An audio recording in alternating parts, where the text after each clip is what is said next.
Welcome back, YouTube. This is Donald Freeman, your boy D Free, Donnie D, and was getting back on here.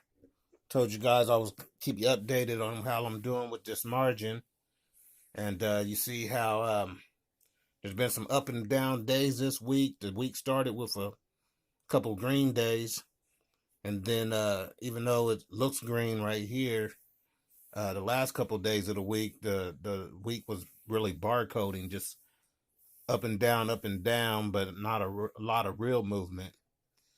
But want to tell you guys that one thing I have did is receive some of those dividends I were talking about with the yield max, and already kind of took that money and distributed it to some other stocks. I got a little bit of this QQQY to jump back up, and so I sold half of it. So you see I'm at 579 shares now, but I distribute that to a little bit of the Coney and a lot with the Simplified Volatility Fund, SVOL, and then a little bit into XRMI, because that's a really good covered call ETF. And of course, I still have those options. Right here is telling me your options will appear here, but today's the last day for them. And right now, I think Prospect and Orchard Island are both in the money, and so they may get called away 100 shares of those each.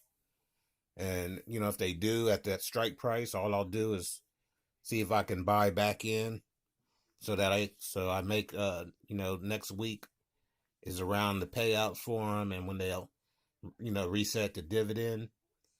And so I want to make sure I still own those to continue to receive a dividend from them, and then certainly have 100 shares so that I can write another cover call. So that's the business. When you're dealing with a little bit of the playing options. Also, just wanted to get on here and take a look again. When you're looking at your margin holdings, you can see total invested is the number you seen earlier, and up top right there is 15 grand 681.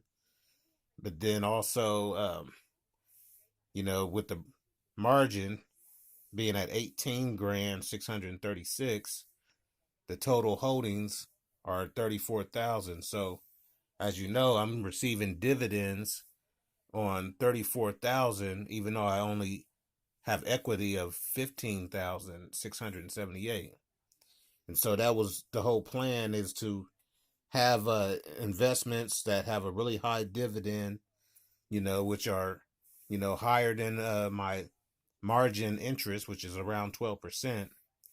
And so basically that extra money pays for the margin, continues to give me large dividends, which I can use to buy more stocks for more dividends, and then also continue to make small margin adjustments.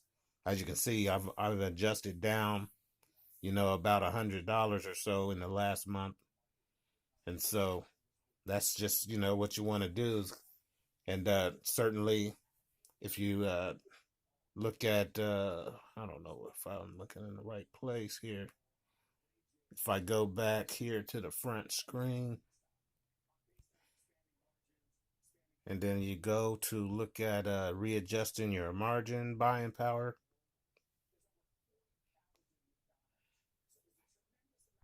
So you update your borrowing limit there.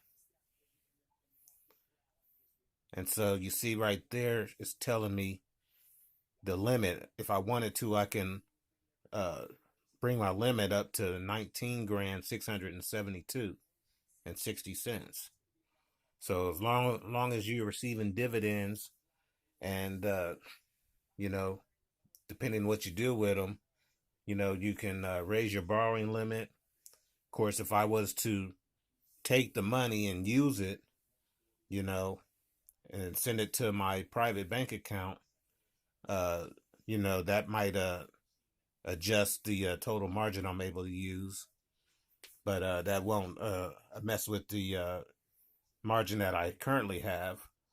Certainly that'll remain the same pretty much until I readjust it up or down. And certainly there's at the end of the month they'll adjust for the dividends I own. So just want to show you some of that. Um, One thing I don't know if it's on here. Um, they're doing is now there's a lot of these dividend stocks right here where it says 24 hours. I have some stocks that I'll be able to make trades 24 hours a day. And so that's one thing I got good going for me that, depending on the need, I can beat market open for some of these. And then that's a way of having a jump on the market. And also just wanted to look at my history for the dividends and just see where we're at again. So had payouts for the other ones. I'm still pending for next week on the 19th and the 20th, small dividends, and then Orchard Island right after Christmas. And then at the end of the month, I still have SVOL, Devo, and the XRMI. And then as you can see, the ones I had paid out already last week, $288. And I have more shares of Coney, but I only got paid for like only 2/3 of them. So next month I'll definitely have a larger dividend than that. Probably. Can't say definitely. But Apple was a nice payment for the Apple Yield Max. For the ARK Yield Max was a nice payment. And the Super Dividend Fund was a nice payout. I don't have a lot of shares of that. And then I sold out of my AGNC for a shortly to put that money somewhere else. But, sometime before the end of the month, I'll buy some more of that because I like having that first of the month payout right after, QQQY, and that fills the gap. So just wanted to show y'all some of that. Keep in touch. I'll keep y'all up to date on what's going on. If you like this content, like and subscribe to the channel. And remember, this is not financial advice. I'm just showing you what I'm doing and how it's working out with using margin. And yep, I'll catch you guys in the next one. Peace.